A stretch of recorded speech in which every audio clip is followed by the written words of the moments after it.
Hey, the purpose of this video is to help explain the nursing workload tool. One of the main reasons that we developed it was to help make assignments more fair and equitable among nursing staff. We also want it to be an objective measure to show how much time it takes to care for patients. One of the things we really wanted to do as well was to make it uniform across all ICUs so that everyone can utilize the tool. So with that being said, I'd like to show you just how easy it is to use. We wanted to make it simple so it doesn't take much time for nurses to fill out during their shift. So let's say, for instance, we have, we'll say a 76-year-old male comes in from the ED being admitted to the ICU for sepsis and GI bleed. He's hypotensive with blood pressures in the 70s, over 40s. Does not have proper access. He's requiring vasoactive medications. Will need to be cultured and also go to VIR to help stop bleeding. So I'll show you how we'd score that using this tool. So essentially with that information in mind, I would just start from column 1 and work my way over, scoring the things that pertain to my patient. So starting at 1, he's not floor status, does not have restraints, no road trip less than an hour yet, he's not on oxygen. And I would just move down the line. So starting here, he's also going to get 2 units of red blood cells for his bleeding. So I would make a circle here, and since he's getting 2, you're going to get 2 points for each. So this column would be a total of 4. Next is the fact that he's going to have a central line and an arterial line placed. Circle bedside procedure. He's going to go to VIR, which essentially will take longer than an hour. So I'll circle the road trip. Add those up. It's a total of 6. Adding 3 and 3. This patient is going to be ICU status. He's going to be on vasoactive medication. So those are the 2 that apply in this column. 4 plus 4 totals 8. He's in admission, and he's hemodynamically unstable.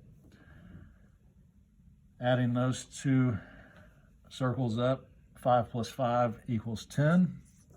And then I just work down the line. So I'd have 10 plus 8, 18. And this patient at this point in time would score 28 on the acuity scale.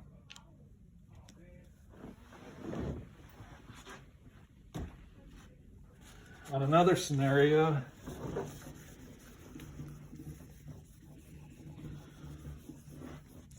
we could have a patient that is already on the unit. He's MRSA positive, requiring contact isolation, goes into AFib with RVR. At this point, he has normal blood pressure, so he's normotensive, and he just requires 2 doses of metoprolol and an amio infusion for his AFib. So moving through the process here, I would again start from the left and just see what my patient requires using these columns. So none of these in column 1 apply at the moment. The first one, since he's on contact isolation for MRSA, would be isolation.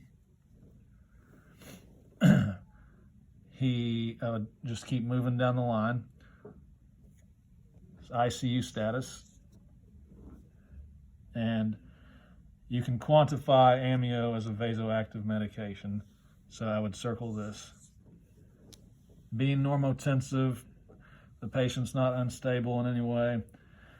None of these factors apply to him. So basically I'd work my way down and add them up. So in this column, there's 1 circle, which is the 2. 2 circles in the column for 4, which is 8.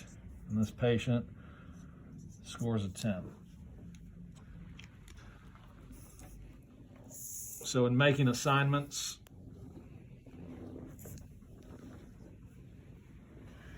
let's say, for instance, we've added all of our acuity up in the unit with all the patients. We have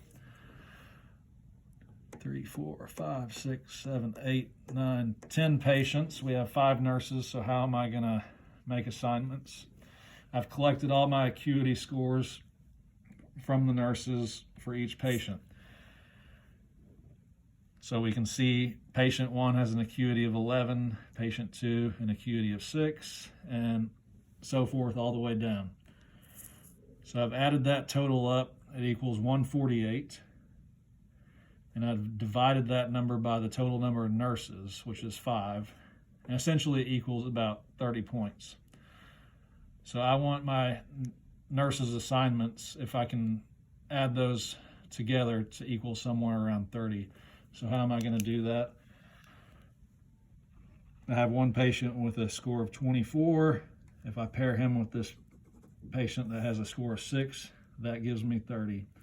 And you just work your way down. So a patient with a 19 and 10 equals 29. Patient with an 18 and 11 equals 29. Patient with 22 and 8 equals 30. And then a patient of 17 and 13 equals 30 as well. And that's just an easier way to hopefully make an assignment rather than trying to pair somebody due to geography next to a room. And it just gives you better objective data. So hopefully this tutorial helps. And if you have any questions, feel free to email us and hopefully we can help out. Thanks for listening.